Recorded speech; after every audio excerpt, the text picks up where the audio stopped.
அந்த விண்ணில் ஆனந்தம், இந்த மண்ணில் ஆனந்தம், அடிபூமி பந்தை முட்டி வந்த புல்லில் ஆனந்தம், வெயிலின் சுத்தம் ஆனந்தம், மழையின் சத்தம் ஆனந்தம், அடமழையில் கூட சாயம் போகா வானவில் ஆனந்தம், வாழ்வில் நூறானந்தம், வாழ்வே பேரானந்தம்.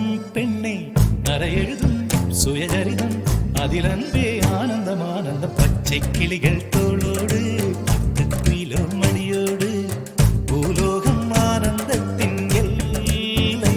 இந்த பூமிக்கு கண்ணீர் சொந்தமில்லை.